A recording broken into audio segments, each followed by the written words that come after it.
Okay, so I think we're going to disagree on a whole lot of things today.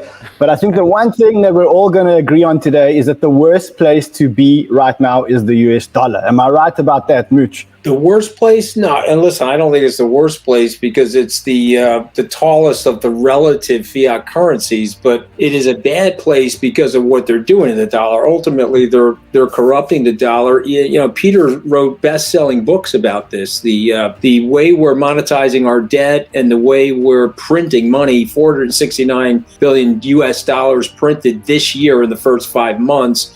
It erodes the ability for the middle and lower middle income people to catch up with the wealthy, and it's creating all of this political angst, but not the worst place. There are a few worse places. Yeah, like Bitcoin. You know, like as an example, well, you see, here's the thing. I am convinced after now studying Peter, and Peter, you know, he was very forceful and very persuasive yesterday on his gold pitch on the Intelligence Squared debate, but I'm convinced that Peter owns Bitcoin. I'm absolutely convinced of it because I wish I owned it. I don't. The way he talks about it, I think he's accumulating it and he's trying to push the price down because I think Peter sees what Kevin sees, and I admire Kevin's flexibility because he was a Bitcoin skeptic and now he got invested. And ultimately, it's what Andreessen said. This is a software that has transformed the world and is going to allow us to do things with each other that we could never do before without an intermediary.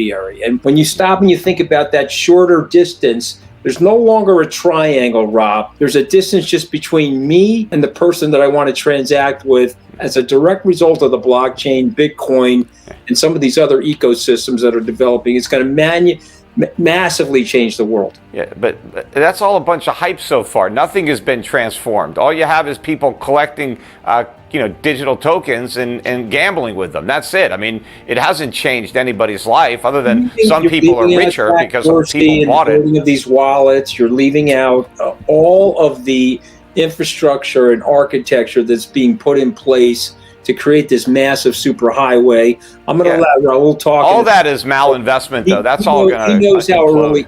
Raoul knows how early it is. Let's go back to this issue on gold versus Bitcoin, okay? What's wrong with owning both? I've got a 5% weighting in gold. I have for 20 years. I've got bullion I pay storage for. I use the GLD to balance on a quarterly basis. I buy into the gold story. I always have. But what's wrong with adding a little dabble, do ya, of Bitcoin? What's wrong with putting it in a portfolio? What's wrong to me, it's not about a question of Bitcoin versus gold, right? To me, it's like Bitcoin versus GameStop or, AMC or, any other meme stop or, to me, that's a speculative asset. Gold is where I put my safe money that I want liquid, that I don't want to lose. I just want to store value. Peter, that's fine.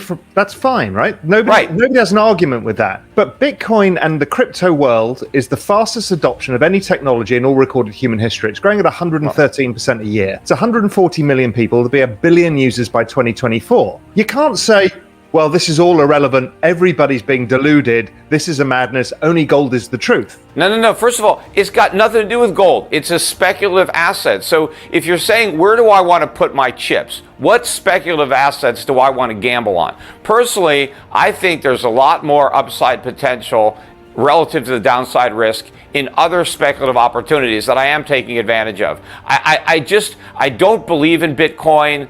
I never have. I don't think it's going to work. And so I can't buy it and put it away because I don't have any faith in it. But there are other speculative assets that I would rather own. But as far as something that's conservative, a store value, Bitcoin doesn't even qualify as that. It's all hype.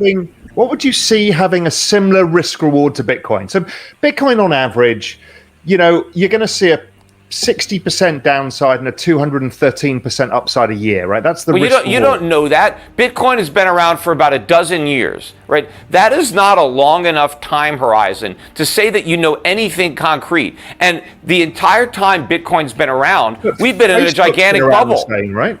Huh?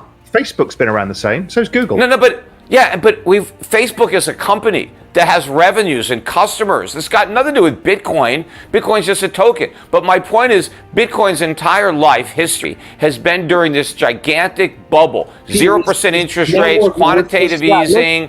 It hasn't been in a cycle, all kinds of crazy stuff are going up. People are just buying all kinds of nonsense. It's all momentum. It's all hype. You can't draw any conclusions about what Bitcoin is going to do in the future by looking in the rearview mirror for the last dozen years. It's going to have to be around a lot longer than that. And in my opinion, it won't be around a lot longer. Is the network of Bitcoin itself worthless? I don't know what the network is worth, right? I don't think the coins have any value, or the Bitcoin. I don't know. I don't think Bitcoin itself is worth anywhere near what people are willing to pay for it. And I think history is going to bear me out. I don't know what that network is worth and what else it might be able to be used for, Peter, other than gambling with Bitcoin. You invest in a company. You just made a point of a company with revenue and customers, all right? When you invest in any company, you are speculating as well that the management of that company can deliver on the perpetual earnings that you think they can do and, in fact, grow the business. There's many times, let's take Kmart, for example, where executional risk in the end made it worthless. They weren't any good at doing it. When you make a speculative investment, when you buy a Picasso or a Warhol or whatever it is, you're speculating that others will look at that. For example, I bought a Warhol. I've got the 11th Mick Jagger. I'm speculating that will be worth more 10 years from now, because people will think that that's rare.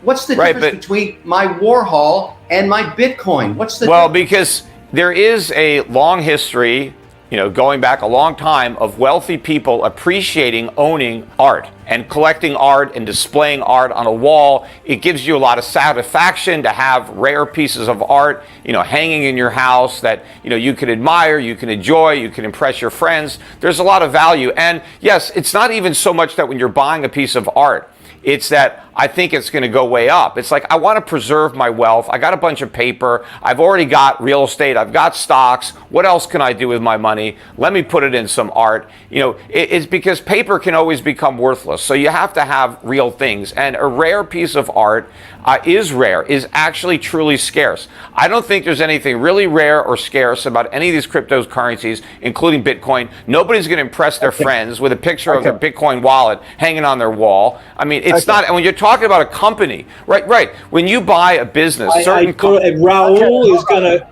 is totally going to impress people with his Bitcoin wallet. Okay, Raoul, well, that Bitcoin wallet on your wall. Hold on. I'm impressed already. I just want to say one thing to my fellow guests, and something I learned actually from Mr. Wonderful is about the adaptability and about understanding that the world is moving at an exponential pace. And so what I love about Kevin is he had a point of view, and then he stepped back and he said, okay, wait a minute, let me challenge my hypothesis and let me look at the world. And so it's reminiscent of Thomas Malthus. He said that we were all going to starve. The food was not going to pace the population growth, but he missed irrigation and all those technological developments. And I just think that Peter's line of thinking, which I respect and is something I was trained to study in the 80s and 90s, I think we've had a seismic change in the world, and we're about to have an introduction of newer and newer technologies, AI, robotic technology, biotechnology, software programmable biotechnology. All of these things are going to lead to an unleashing of exponential growth that we can't understand in our primordial system. Because we're sitting here in a 100,000-year-old piece of machinery that hasn't evolved, and yet our iPhone went from iPhone 1 to 13 in 10 years. Yeah, in other words, it's different this time. Yeah, I know. That's what they always say. I think it's the same this time. I think it goes to the tweet that I think, Raoul, you made this tweet earlier saying, I still see people calling crypto a bubble, and thus it's unsustainable. I mean, you looked at the charts, but then you compared it with the tech stock overvaluation, and I guess it speaks the same. It speaks volumes. Well, I agree. I think everything that's speculative is overvalued. All those tech stocks are overvalued too. I just think that Bitcoin is even more overvalued because those tech stocks have some value. I just think the prices are too high. I don't think Bitcoin has any value. So any price is too high. Let's stay with that thought for a second, and let me propose something to you, Peter, and the rest of the group to debate, because I live this every day. I service institutions and sovereign funds, pension plans, in the indexing business that I'm a part of. And well, here's what they tell me, and you can debate this till the cows come home, but I've come to believe it, which is really what's turned me around on my crypto portfolio. I own a lot more than Bitcoin today. They want to play in crypto, and the only thing that's keeping them out, whether it be Bitcoin or stable coins or tokens or whatever it is they have no compliance infrastructure.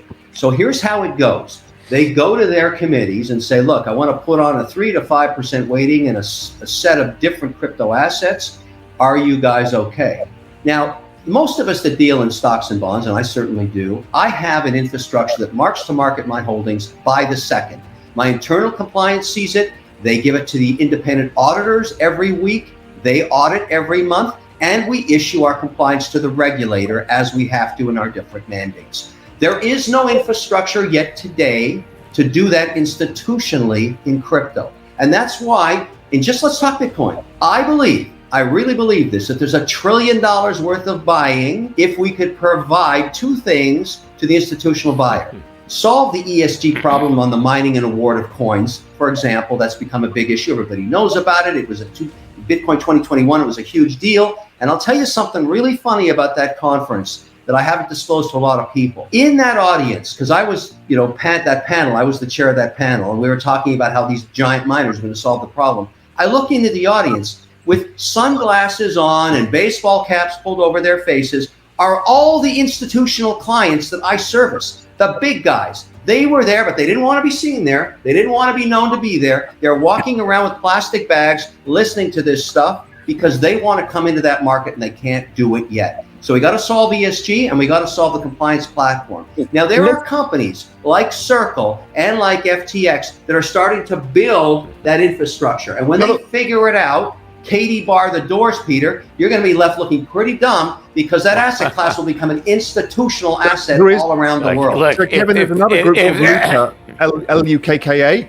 They do, one of the issues is there's no open close, there's no official pricing, all the exchanges have different prices. There's a group called Luca that's putting that all together to make like the ISM market or S&P Global for the authentic prices for all the accounting firms for audits. So they're scaling super fast right now. So it's all coming. And like you and like Mooch, I spend probably a third of my week or a quarter of my week speaking to sovereign wealth funds, family offices, and global institutions who are all trying to get up the curve on this. I mean, everybody's making the move. It's not going to happen. I mean, literally the whole lot of them are.